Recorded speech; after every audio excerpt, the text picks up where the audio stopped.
प्रतापनगर एक बहुत ही संपन्न राज्य था। वहाँ के राजा बहुत ही प्रतापी थे और अपनी प्रजा का पूरा ख्याल रखते थे और उनकी प्रजा भी उनसे बहुत खुश थी।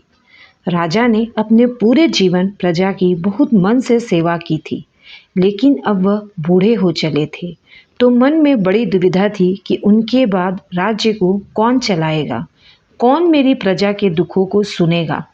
राजा साहब के 3 बेटे थे।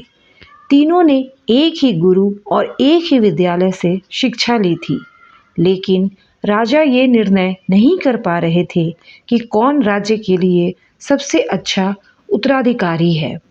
अब राजा ने तीनों बेटों की परीक्षा लेने की सोची। एक दिन राजा ने सुबह-सुबह सभी पुत्रों को बुलाया और उन सबको एक-एक बोरी गेहूं देते हुए कहा, मैं और तुम्हारी माता तीर्थ यात्रा पर जा रहे हैं। हमें वापस आने में 1 वर्ष से भी ज़्यादा लग सकता है।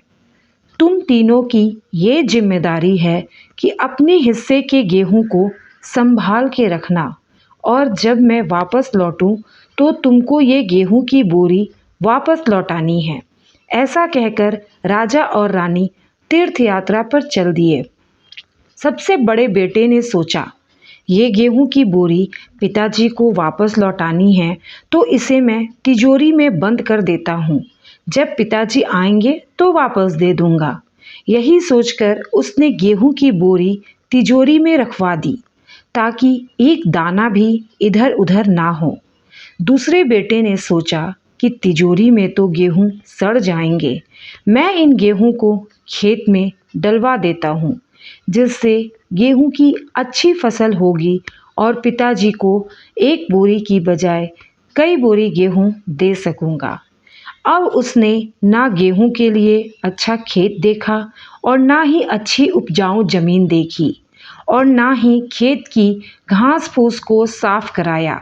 बस ऐसे ही एक बंजर जमीन पर गेहूं डलवा दिए और कभी उनकी देखभाल करने नहीं आया। उसे लगा कि अब अपने आप फसल आ जाएगी। तीसरा बेटा ज़्यादा समझदार था। उसने अपने मित्र के साथ मिलकर एक अच्छा खेत देखा जो बहुत उपजाऊ थी। फिर उसकी मिट्टी बदलवाई, वहाँ घास फूस की सफाई करवाई और फिर विधि अनुसार गेहूं के दाने खेत में बो दिए। पूरी लगन और मेहनत से खेत की हिफाजत की, समय पर खाद पानी सब कुछ दिया।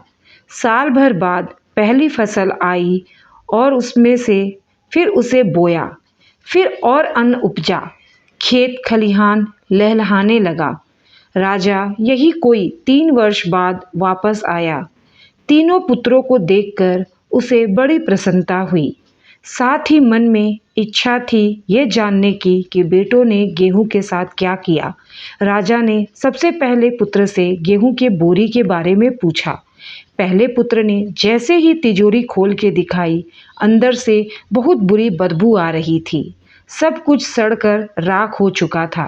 पिता ने कहा, ये अन्न है जिससे हम सबका जीवन चलता है और तुम इसकी देखभाल नहीं कर पाए, तुम क्या राज्य संभालोगे। अब दूसरा बेटा पिता को उस जगह पर ले गया जहां उसने गेहूं को डलवाया था। वहां जाकर देखा तो जंगल था, बड़ी बड़ी घास फूस खड़ी थी, गेहूं का तो नामो निशान ही नहीं था। राजा बहुत नाराज हुआ और उसे भी राज्य का उत्तराधिकारी बनाने से मना कर दिया। अब तीसरा पुत्र पिता को अपने खेतों पर ले गया। वाह! दूर से ही एक अलग खुशबू आ रही थी। गेहूं की फसल लहलहा रही थी। चारों तरफ हरियाली और जीवन था और उस खेत से 50 बोरी से भी ज़्यादा गेहूं उत्पन्न हो चुका था और आज भी खेत में फिर से फसल खड़ी थी।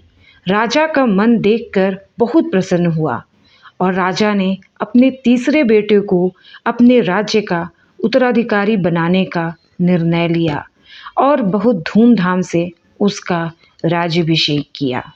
दोस्तों, कैसे लगी आपको आज की ये कहानी?